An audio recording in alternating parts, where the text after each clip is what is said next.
Peace to the guys. I want y'all to hear this out, right? It's the what we call the Asar and Ossetian drama. Okay. And Saxon sound was tearing up the dance. And big rubber that was going on in the dance. And at some point, Seth, take the microphone and chop two lyrics. And mash up the dance.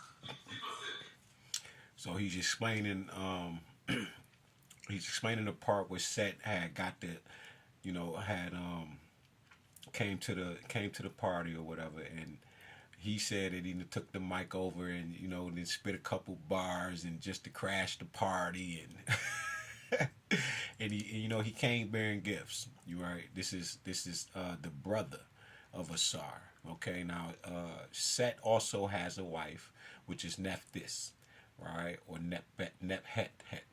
Okay, and you also have Asar's wife, which is Osset. Okay, now I'm just going to show you why we are going through the Asarian and the Ossetian drama, and Set, our brother. All right, and what he had been going on. All right, Esau, Jacob. All right, this is the same story regurgitated and rewritten all over again. All right. Yeah, you know what I'm saying? You know, Papa Levi, I took an eye off himself and said, "Go on, set. You're going with things." Yeah? And then at one point, Seth brought out a big casket. Yeah? No, we're going past don't play it now. The dance don't mash up. Yeah? What kind of gifts you bring? He brought out a casket and it was gold and decorated beautifully. And he initiated a competition in the middle of the dance. And the competition was that anybody whose body fits the casket can take the casket home as an ornament. Sure. And it just so happens that Seth had designed the casket to fit perfectly the body of his brother Asar. And so everybody come, try the casket and it don't fit them. Asar come, it fit him. And at that moment, Seth and his accomplices close the casket, trap Asar in the casket, suffocate Asar. But that wasn't enough, because they understood the power of Asar, so they didn't have to just demolish and do away with his life force within the body. They had to try to ensure that that life force could never regenerate itself. The life force is the knowledge itself. Now, like Bobby Hemmings said, we live in a time where we don't even, you can get that shit for free. We won't even read it. And so the attempt of Seth was now to cut up the body into 14 pieces. Now, 14 pieces. Pentagon, pentagram, pentatonic, pentacle, right? And I forgot the other one. Pentarchy. Yeah, pentarchy. And disperse the body all over.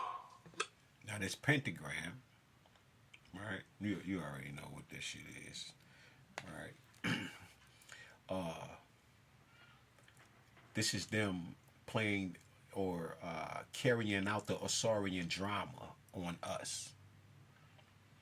And the knowledge itself of distorting the word of it, right, is rewriting it, but they literally played it out. But when we're talking about knowledge itself, we're talking about all kind of cosmological knowledge, deep esoteric understandings, all of that shit that they learn in them lodges. That shit, all right? The true magic and how this shit work. Earth, brothers and sisters, is everybody with me? Yeah. And in doing so, to take the phallus of Asar and dispose of it in the river Nile for the piranhas to eat.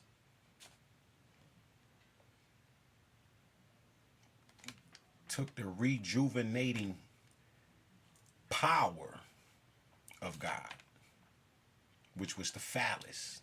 For the woman, it's the yoni, right? The om.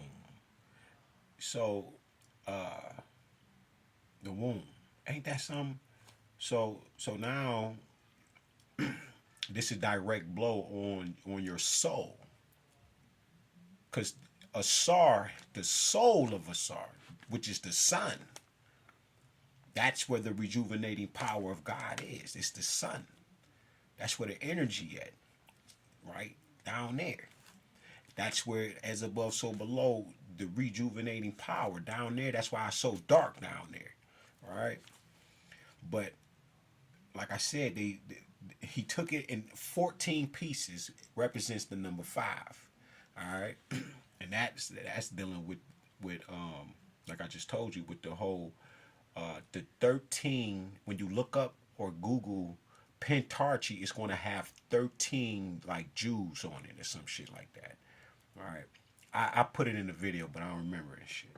Again, the symbolism here is that we're trying to ensure the impossibility of the regeneration of Asar. Yes. Yes, the phallus of Asar representing the life force of Asar. So the sun never rises. Is everybody with me? Yeah. Won't be no Herokudi or nothing. You're correct.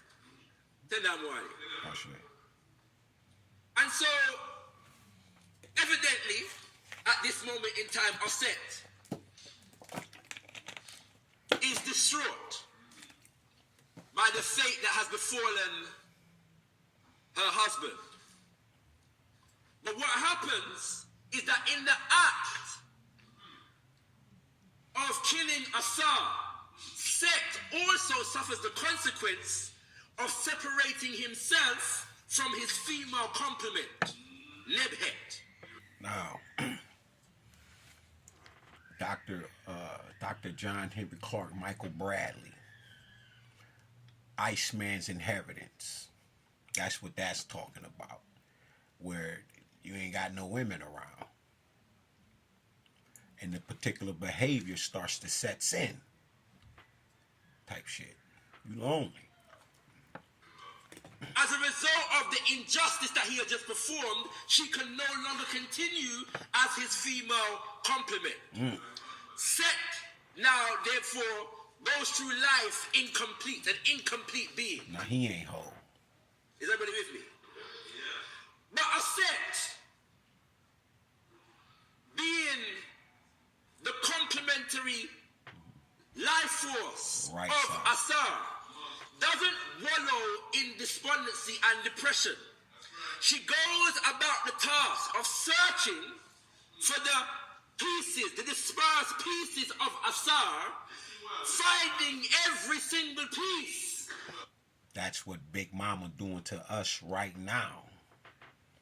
Yeah, the great black mama. Big Mama.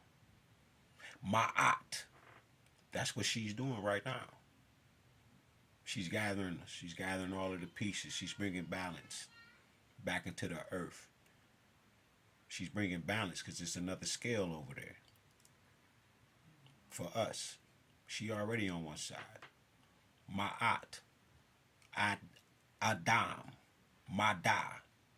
That's the balance. It's the atom. And reassembling all of the pieces of Asar. God remembers us. Body. Thank you, God. Bringing them back together. Osset wanted to unite that which had been. Sound like Professor Flo Lamuma telling everybody in the global diaspora to come home. Separated, disunited. To remember that which had been dismembered.